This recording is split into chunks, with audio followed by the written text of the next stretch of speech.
Good evening, everyone, and welcome back to Empty Cloud Monastery. My name is Mantu Sudaso, and I'm here this evening with Ayavadda. And we'll be sharing a few words on the topic of gender and conceit. And we'll start with paying homage to the Buddha, and then we'll each say a few words on the topic. And then if there's any questions, then we'll respond to questions at the end. So please feel free to type in questions at any time. So we'll start with homage to the Buddha. Namo tassa bhagavato arahato samma sambuddhassa. Namo tassa bhagavato arahato samma sambuddhassa. Namo tassa bhagavato arahato samma sambuddhassa. Buddhang Dhammang Sanghang Namasami.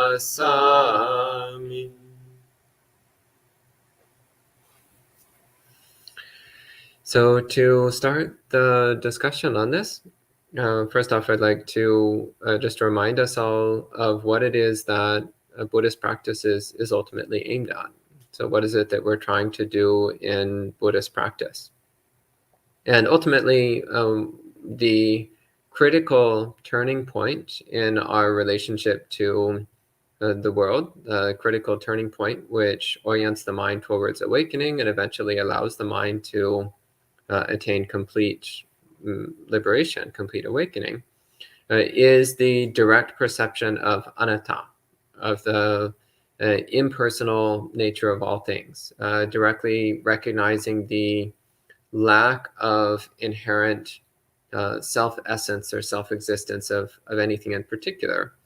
And also recognizing that ultimately there is no distinct thing within samsara that is ultimately who we are or that ultimately defines us. And this is summarized in countless suttas in countless ways.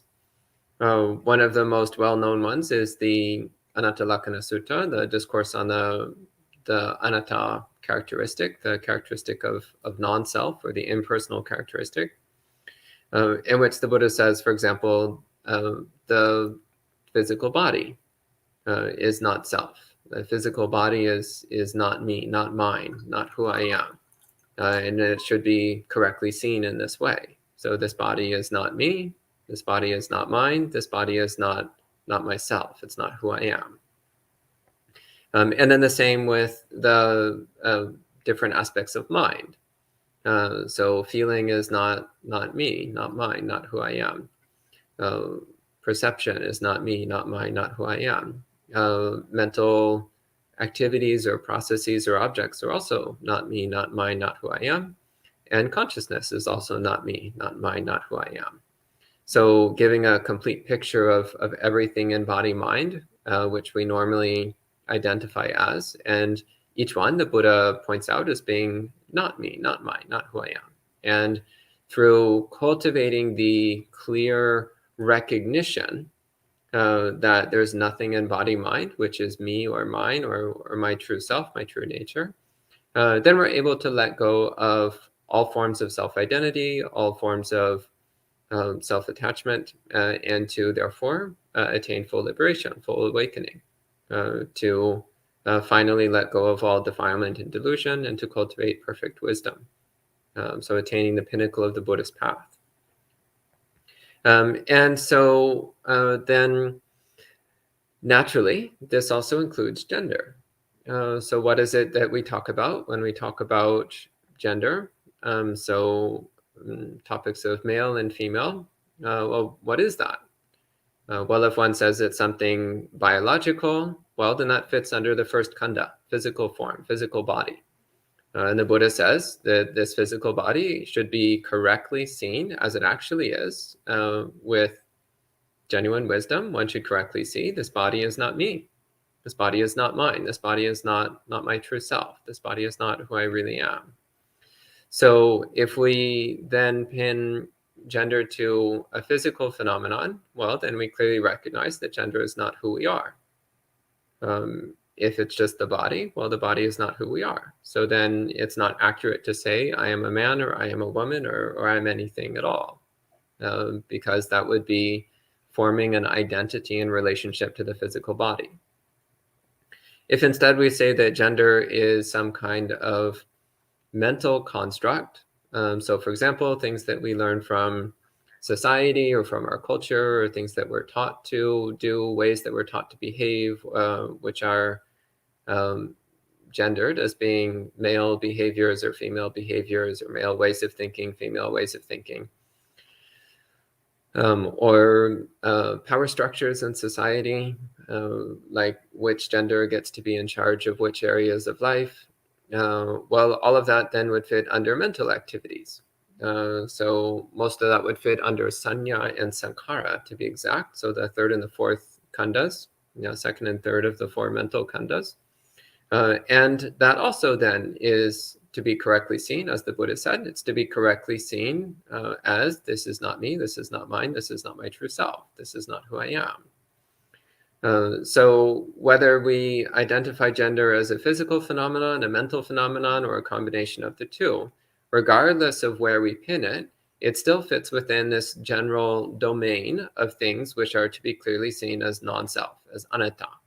Not me, not mine, not who I am. And therefore, the Buddha also then says that when talking about the spiritual development or spiritual worth of a person, that it has nothing to do with their khandhas, with their physical body, nor does it have anything to do with the particular constituents of their mind, but rather it has to do with what efforts they're making in their spiritual practice.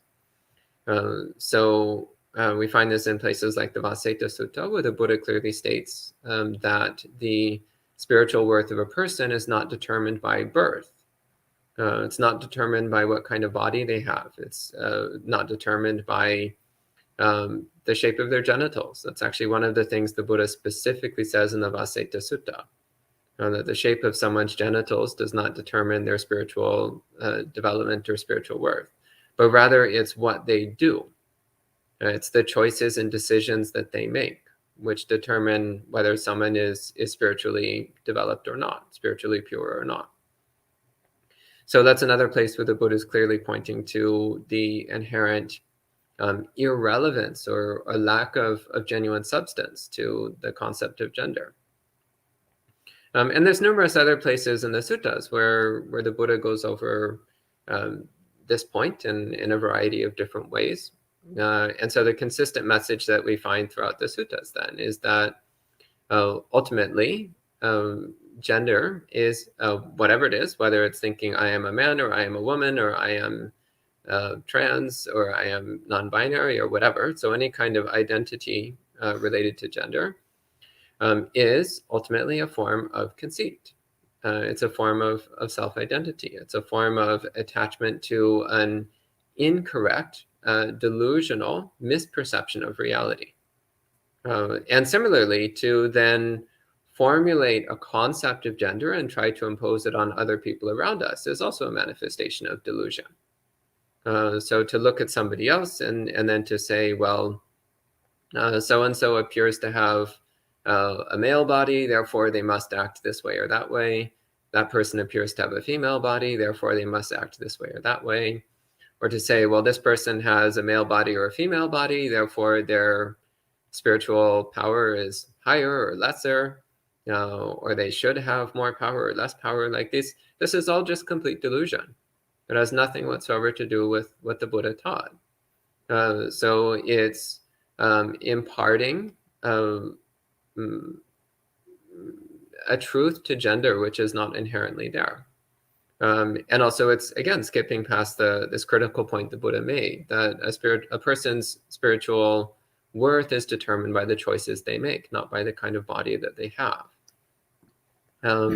And also when the Buddha was speaking about the capacity for awakening, so we have recorded in the sutta somebody asking the Buddha, is there any difference between men and women in terms of the ability to attain awakening? And the Buddha replies, no. The Buddha replies that both women and men have exactly the same capacity to attain all four stages of awakening, including full enlightenment. And no distinction can be found based upon gender in terms of one's spiritual capacity. And of course, the Buddha himself had numerous enlightened disciples of all genders, also all backgrounds, also all levels of education, all strata of society, and again, without any distinction being made between male and female, but rather the emphasis being on who was it that was making the effort to purify their mind of greed, hatred, and delusion. So that's a brief introduction to the topic. Is there anything you'd like to add at this time? Well, thank you, Bhante, for sharing those words. That was very wise, and also thank you for inviting me to speak.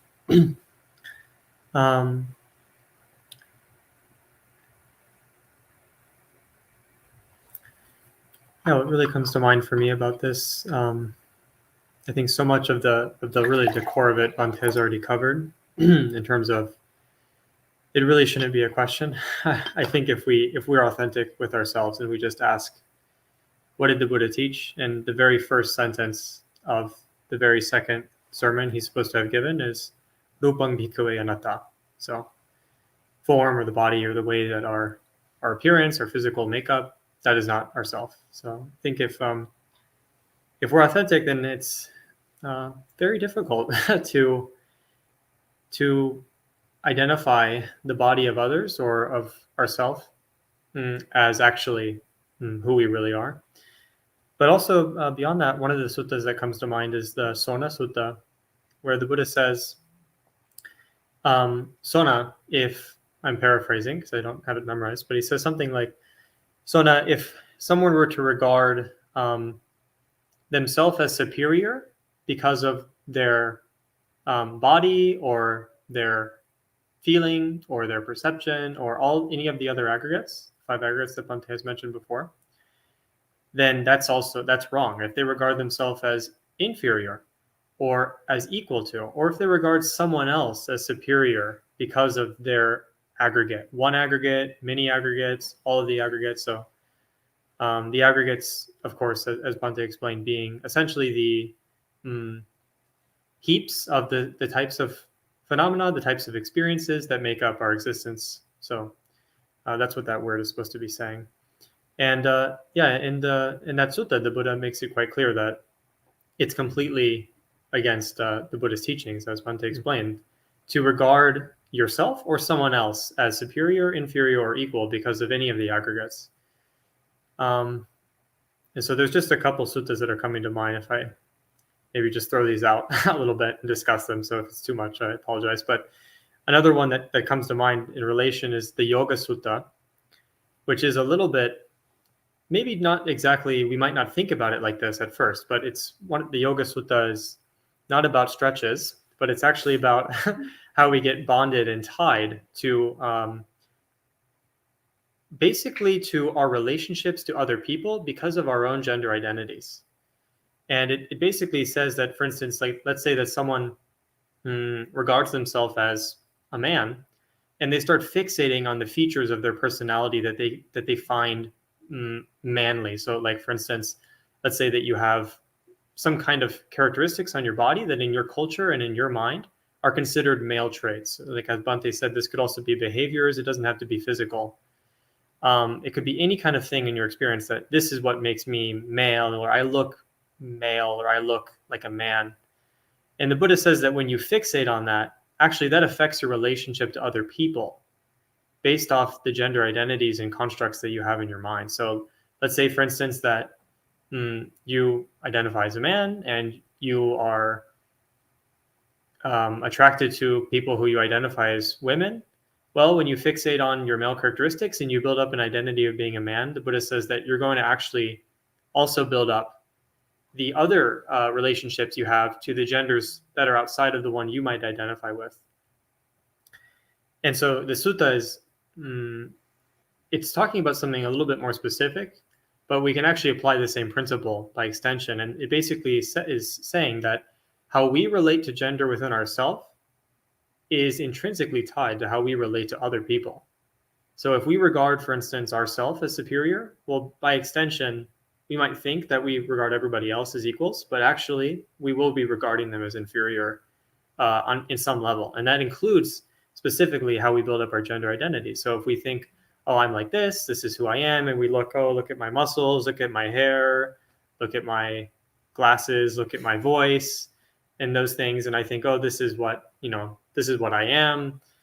Then when I see other people with other characteristics that I've also classified in my mind, it doesn't matter if I think it or not. Naturally, the Buddha is saying you're going to have these types of unwholesome relationships with those people arising in your mind. And so to tie that back into the Sona Sutta, that would include conceit. Another thing that comes to mind about conceit with this is sometimes conceits are born out of certain ideas that then we justify our conceits with those ideas. So one of the things when I hear the word conceit and gender tied together that comes up for me is the idea that, for instance, it's bad karma, it's inferior to be reborn as a woman. And this is actually quite a pervasive idea. And I think it's important to say that the Buddha never says that in the suttas. So he never says it's bad karma to be born a woman.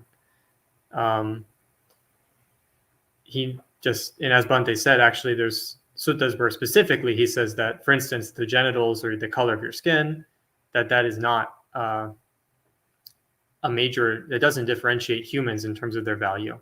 So it's actually the ethical choices and decisions and the spiritual practices that they undertake. So if someone's a woman and we think, oh, they're a woman, they must be a bad person. Well, sorry to break it to you, but that view is not really supported by what the Buddha was teaching.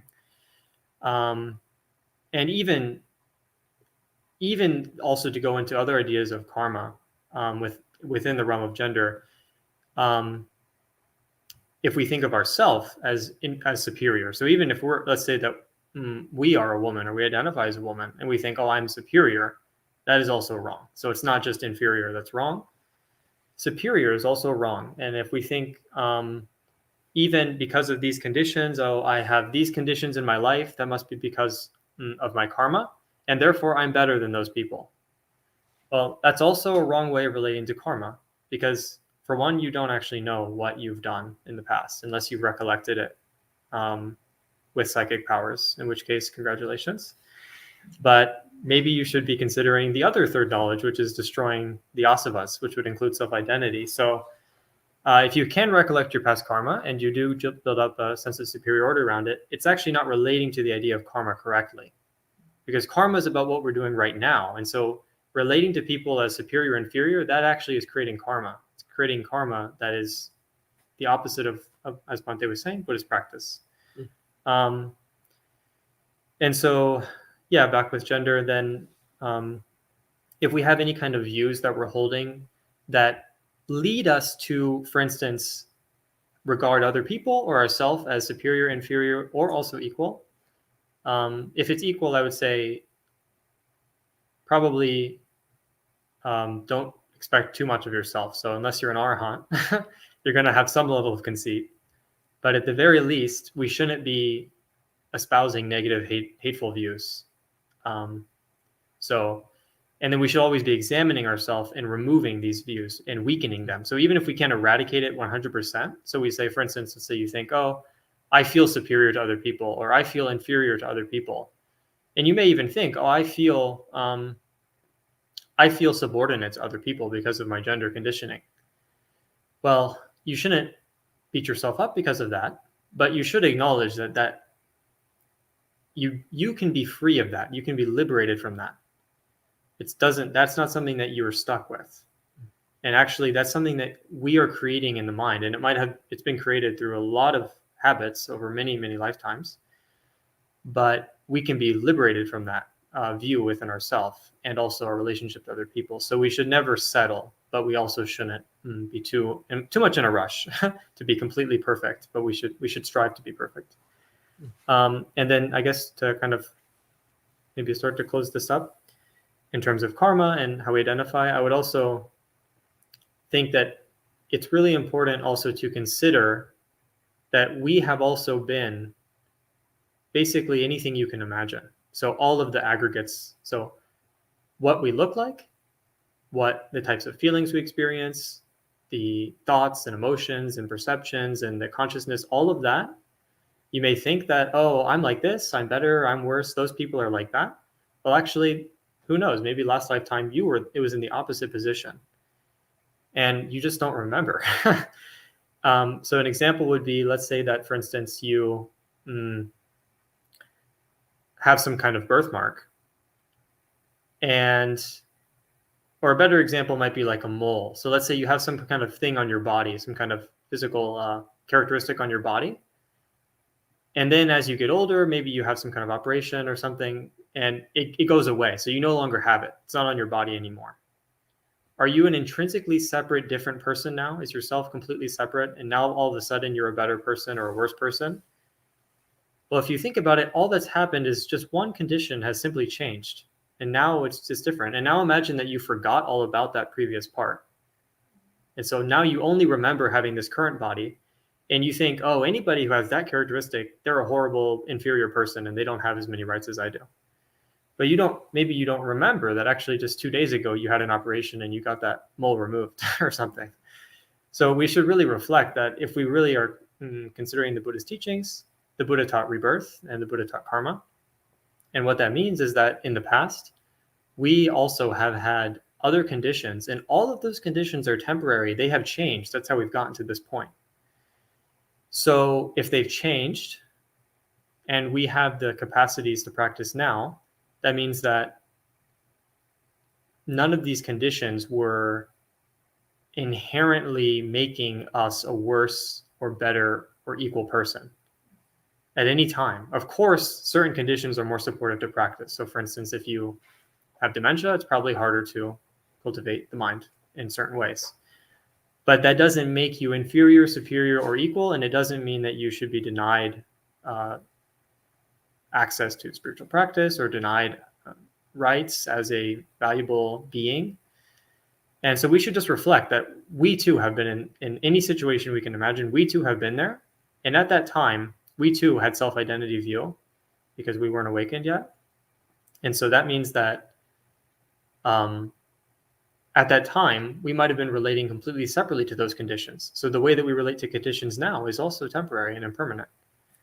So I hope that that's not too philosophical, but just reflecting that everything in our experience is changing. None of it, the Buddha says, should be regarded as making one person inferior, superior, or equal. And if we think that we hold certain views, like, oh, because of this karma, I should regard them as inferior, superior, equal, that's just a view that's giving rise to bad karma. So we just want to be mindful of kind of how we're relating to our experience and reflecting on it deeply. I think that's what comes to mind immediately. Great, thank you, Venerable. So just to bring this back specifically to the topic of gender. First thing is again, just to be really clear, like, do we have, so each one of us has the duty as sincere Buddhist practitioners to look into our mind and ask, do I have any belief around gender? Do I believe that one gender is inherently superior to the other, or that one is inherently inferior? So being honest with ourselves, is that actually present in the mind? And if so, then recognizing that that is a belief which is contrary to the Buddha's teachings. And therefore, if we continue holding on to that belief, it's going to obstruct us from attaining awakening. And it's important to note that it doesn't actually matter which side you're on. So for example, if you're a man who thinks that you're inherently superior to women, well, then that conceit will obstruct you from attaining awakening. If you're a woman who thinks you're inherently inferior to men, well, that belief will obstruct you from attaining awakening. Regardless of which side of the superiority or inferiority conceit you land on, it's going to prevent you from making progress on the path. So it's good to recognize that that's what's going on and to make a sincere effort to change that within our mind. And then also to look at our behaviors, like what are we actually doing? So the way that we talk, the way that we speak, the way that we relate to other people, the physical actions and decisions that we make, are we subconsciously acting out one of these gender-based superiority or inferiority conceits? Are we reinforcing it within ourselves? Are we reinforcing it within other people? And if so, we need to recognize that if we are reinforcing gender-based superiority, inferiority conceits within ourselves, then we're obstructing our own path to awakening. And also, if we're treating other people in a way that reinforces their gender-based superiority or inferiority conceit, then not only are we obstructing their path, but we're also generating the karma that obstructs our own path. So this is a very important point about karma, which in the Mahayana world, everyone seems to get this, but in the Theravada world, it often seems to get overlooked. So remembering, you get what you give. So if you give other people support on the path to awakening, then you will get support.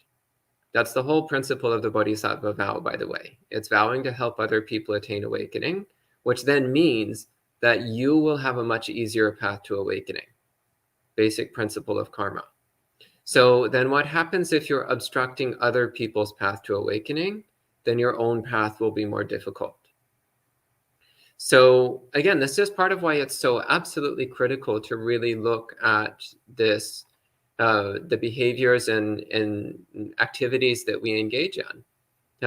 If we're doing or saying something that is encouraging other people to think that they are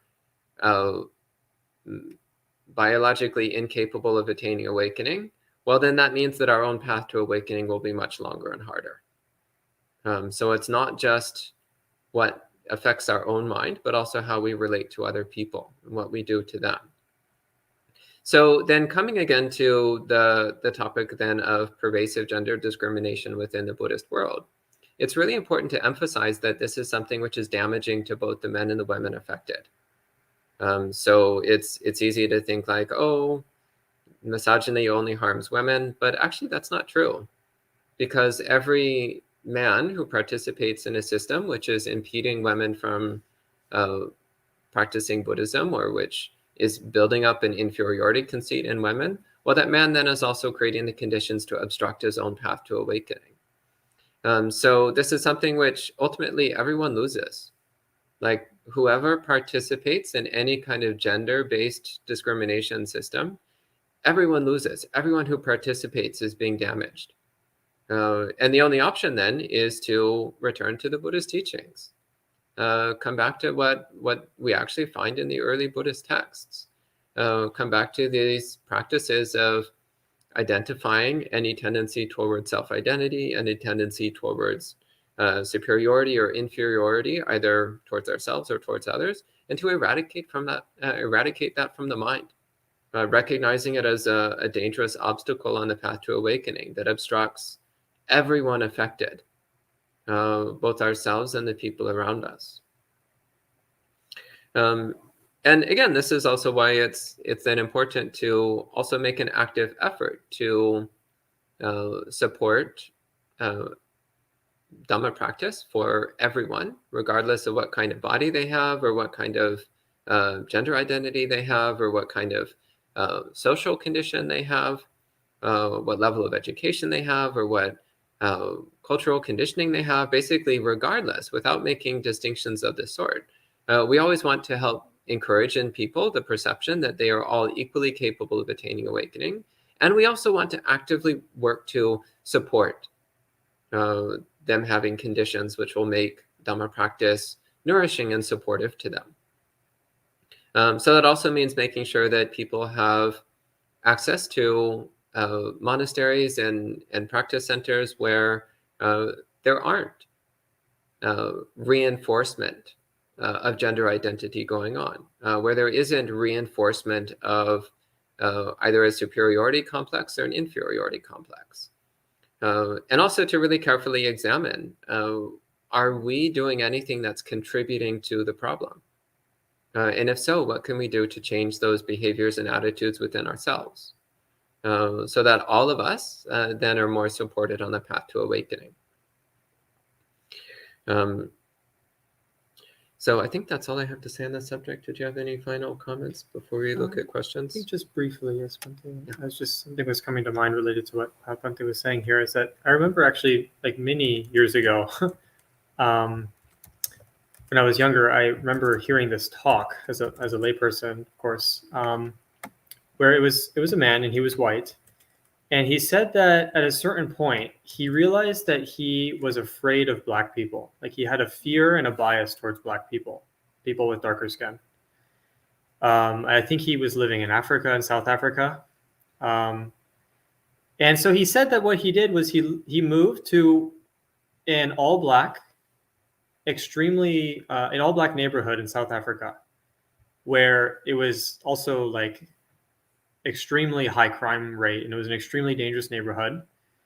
And he moved there, and it's just like I need to get out of my views. Like I clearly have biases, and I can't escape them. I'm going to go live with in a neighborhood where it's all or majority black people.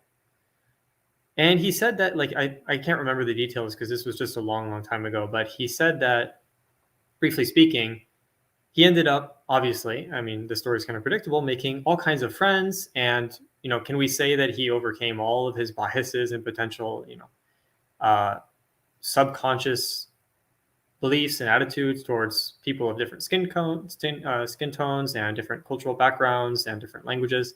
Probably not all the way, right? But he said that, but it's also the effort was really, it stuck with my mind all this time. Like he was like, I have these biases. I live in a bubble where no one is, I have no way to challenge this and work past it. So he just made friends. He went to the neighbor's house. He knocked on their door. He brought them gifts. He made friends with them. He chatted with them. And for years, he lived in this neighborhood and ended up largely overcoming, at least according to him, a lot of these biases. And so I think what Bante is saying is really important in terms of, let's say that we do honestly say, like, for instance, someone thinks that they have, in the Buddhist world, really the most common problem is men thinking that women are inferior, or also women thinking that women are inferior because they've been told that by male-led and based systems. So that's the most common. Obviously, there are other types of conceits around gender and everything, but I think usually that's what we're facing.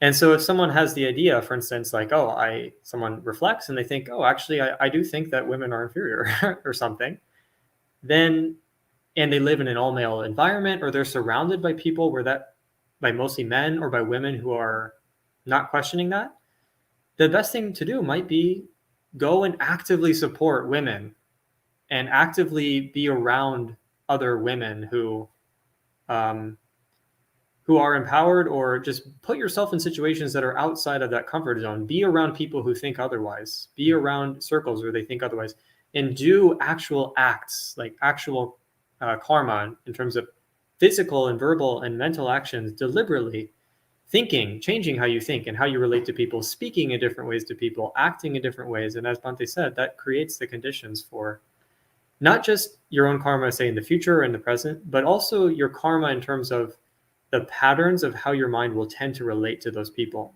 Because I think it's very difficult if we, for instance, let's say we're surrounded by people who all have the same views as us, and we decide that we want to change our view. It's going to be very difficult to change that pattern. So I think it's important, like as Bante was saying, to, if we do recognize something, then maybe go talk to someone who you have a certain view about, and try to set those aside and try to do nice things for them to get and try to learn from other people's experiences to kind of get out of our self-centered bubble that we all live in. I think that was coming to mind for me. Great. And I think at this time we can go ahead and see if there's any questions or comments. So we'll, first off, we'll end the formal teaching session with 3 sadhus, and then we'll look at the questions. Sadhu, sadhu, sadhu. So hello to all the people checking in online. Hello to Luisa, Maria, Mary, Karuna, Aya Dhamma. Hello, Venerable. Hello to Manol, Aparna, Bhumika, Maria, Tora, Ja, Bhumika, Demson, Freedom Guy, Jay, and Alyssa. Great, welcome to all of you. Good to see all of you here. And I see one question here. So Aparna says, how to relate with otherwise great monks who may not support bhikkhunis. I have no hatred. I wish them well and wish they will see their unwholesome action and support them still, as no one is perfect until one is enlightened. Yeah, so one thing that's really important when relating to other people is to look at their good qualities and to appreciate their good qualities. And we still see their unwholesome qualities. So we still have the wisdom to recognize unwholesome behaviors and traits as unwholesome. And we hope for them to improve.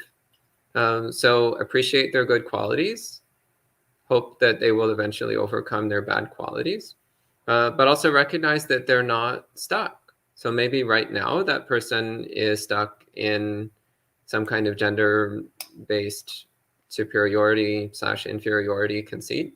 Well, that's sad. That's actually cause to have compassion for them, because that's something which is obstructing their own path towards awakening. Again, it's not just harmful to those who are oppressed, it's also harmful to those who are reinforcing the system of oppression. So ultimately, everyone who's involved is obstructed. So have compassion for them and wish for them to overcome that. And in the meantime, just appreciate the goodness that they're doing. So the truth is that every single unawakened person is a mixture of wholesome and unwholesome traits, wholesome and unwholesome behaviors. So we appreciate the wholesome and we wish for them to become free of the unwholesome. Yeah, and there are some monks who they've been taught their entire life that bhikkhuni ordination is not possible, and they've never themselves personally looked into the matter, because of course, if one actually does look into the matter, it becomes clear that it is possible. But if you've been taught your whole life that it isn't possible, then you may not even think that it's worth investigating. Like if my entire life, everyone has been telling me that, for example, the moon is made out of cheese, well, I might just really believe them, because literally everybody has always told me that. I learned it in school. My parents taught it to me. It says it in textbooks. It says it online. And I'm like, okay, guess the moon's made out of cheese. There's no point in looking into it for myself. But then I actually start doing some study and I find out actually it's made out of stones and dirt. And it's like, oh, they've even taken chunks of the moon and it turns out it's made out of stones and dirt. How fascinating. I wonder why nobody told me that in school. Well, it's actually the same. So in Buddhist countries, it's often actually literally in their education in school, they're taught that bhikkhunis don't exist and it's impossible. And they go to the temples and monasteries and they hear the same thing. They hear bhikkhunis don't exist, it's impossible. So you might just take it as fact. And it's only when you're exposed to other information that you might start to question it and think that maybe it's otherwise. I mean, just think, how much have you learned in school that you just think is true? And then maybe it's only when you're 30 or 40 years old that you find out something you learned in school was actually wrong. I can actually think of countless things which I was taught in school as fact, which I later found out was actually completely wrong, or was a severe distortion of the truth. So yeah, don't be too quick to assume the worst about other people. Instead, appreciate the goodness that you can observe. And Freedom Guy has a off-topic question. So maybe Freedom Guy, if you can bring that to Monk Chat tomorrow evening. And Jay says, in the Anguttara Book of the Ones, it says it's impossible, it cannot happen for a woman to be an arhat, a fully awakened Buddha, a wheel-turning monarch, Sangha, etc. Why is that? First off, that's not quite an accurate quote. It does not say that a woman can't be an arhat.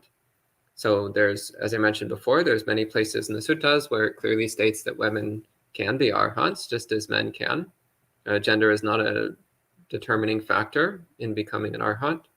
And in fact, the Buddha said that he had over 500 bhikkhuni disciples who were arhats. So that alone should be pretty clear, that we have over 500 cases mentioned by the Buddha himself of women becoming arhats. So clearly that's not a problem. As for the thing about a woman not being able to be a Samma Sambuddha, this is an interesting issue. So it only appears in a couple places in the suttas, and it's actually hotly debated among scholars as to whether that might have been something that was later added into the canon, precisely because it seems to contradict what the Buddha said everywhere else when it comes to the subject of gender. So again, there's volumes of material in the suttas which seem to make it quite clear that gender is not relevant to attaining awakening. And then we have a couple places where he seems to say that a Samma Sambuddha always has the form of a man. Seems a bit strange. Seems a little bit out of place, a little bit contradictory to what we see everywhere else. That said, even if it was true, which again, I'm personally quite skeptical, but even if that was true, that a Samma Sambuddha always is male, nobody currently alive can be a Samma Sambuddha in this life. Every single one of us would have to wait until some distant future life anyway. So it's actually not relevant. It has no bearing whatsoever. So besides the fact that it doesn't make any sense and it contradicts everything else the Buddha said, it also just isn't relevant to anybody who's currently alive, regardless of what gender you think you currently have. It doesn't affect your ability to be a Samma Sambuddha in a distant future life.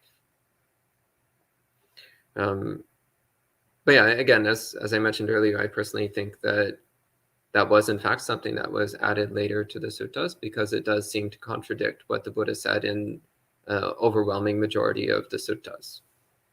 If I could just briefly, I would recommend maybe also, if I recall correctly, this line actually most appears in the Dhatuka Sutta, I believe. I think so.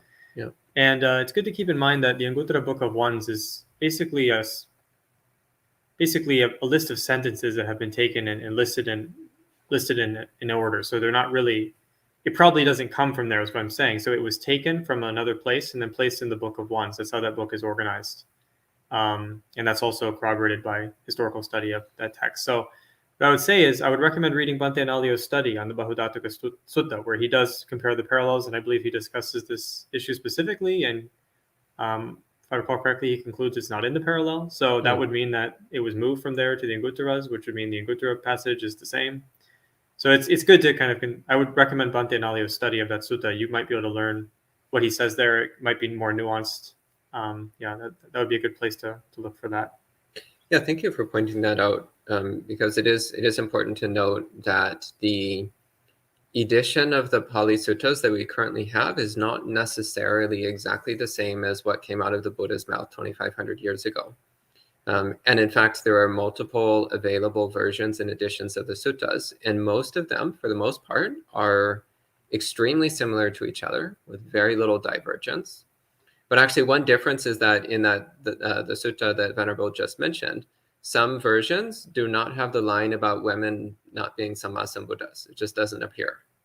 So only some editions of that sutta actually include the line about women not being able to be Samma Sambuddhas. So that also is something that should raise an eyebrow. When multiple editions of the sutta are almost identical, except for certain sentences being completely absent, and those sentences happen to be the ones that contradict everything else the Buddha said on a topic, that should raise some eyebrows. Get you thinking, is this actually something the Buddha said? So then we have a question here. Mary asks, what are your thoughts regarding the discriminating laws being applied to non-binary people in this country? What would the Buddha think?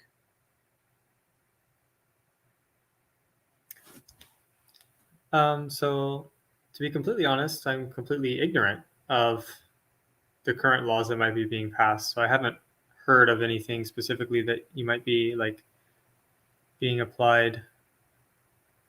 Because I also actually moved out of this country and went to another one before I came back to become a monk. So I'm not super up to date, but I'll just say something very generally. Unless Bhante, are you up to date? Go ahead. Okay. No.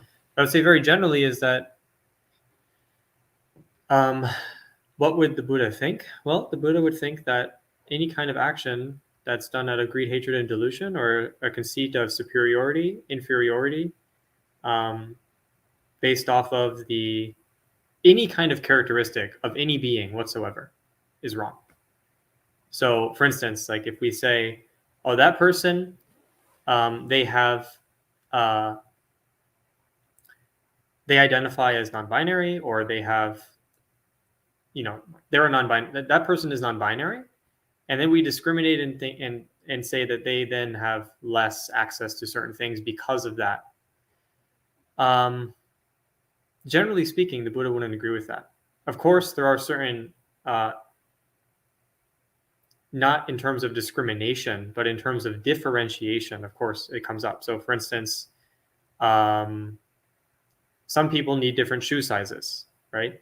So it's not inherently wrong for one person to have one shoe size and then to say, oh, you should use this shoe size, right? We're not discriminating. We're just differentiating what is suitable for that person. But if it's discriminating against people because of their characteristics or their identity, especially if it's out of bigotry, thinking, for instance, a lot of the values about gender in this country are based off of preconceived notions about, a binary man and woman, and if you're not that, then that's who God created, and so you're breaking the law of God, for instance. Well, that is really not of relevance at all to Buddhism. So I'd say that the Buddha wouldn't, probably, if from what I know of this, he wouldn't agree, especially if it's harmful to people. He wouldn't agree with anything that causes harm, that's done out of hatred or ignorance. Yeah, good. Okay, and Dempson says, don't women have an easier time with reaching jhanas, particularly arupa jhanas? Well, Dempson, I have no idea where you got this gender-based discrimination view from, but I would say that there is zero support for this gender-based discrimination view. There's zero support to be found anywhere in the suttas. So nowhere in the suttas do we see anywhere where the Buddha says that one's gender affects one's ability to reach any stage of meditation or any stage of insight. In fact, we see the opposite. So I have heard people say things like women are better at samadhi, men are better at vipassana. Utter nonsense. Men and women are not inherently better or worse at any aspect of Buddhist practice, because there's no such thing as men and women. It's a completely fabricated mental construct. It has no reality whatsoever. Rather, a person who's good at samadhi will be better at samadhi, and a person who's good at vipassana will be better at vipassana. Their gender is not relevant to the matter. I've met lots and lots of practitioners, both male and female, and also quite a number of non-binary or trans individuals. I've met quite a number of people from all over the gender spectrum over my years of monastic life. And I haven't observed any pattern. I've met lots of women who are great at samadhi and also lots of women who are great at vipassana. I've met lots of men who are great at samadhi and lots of men who are great at vipassana. And I've met lots of either one that were great at both. And of course, I've met innumerable people who are terrible at both. That's actually quite common. But again, I have not found anywhere in the suttas have I found any support for any kind of gender-based distinction in meditation ability, nor in my own experience have I observed any such distinction, nor can I even possibly conceive of how someone could think that the shape of your genitalia affects your meditation practice. Like, seriously, who comes up with this stuff? It's just completely insane. So no, I don't think that one gender is somehow better or worse than the other at attaining jhana. And that looks like the last question. So if there's nothing else, I think we'll go ahead and conclude at this time. So just a reminder to everyone to please check out the upcoming project to open a gender-inclusive forest monastery in Italy.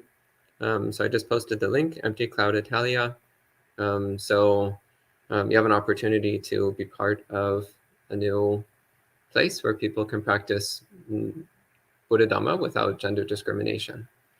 So we'll conclude at this time with 3 sadhus. Sadhu, sadhu, sadhu. And we'll see you all next time.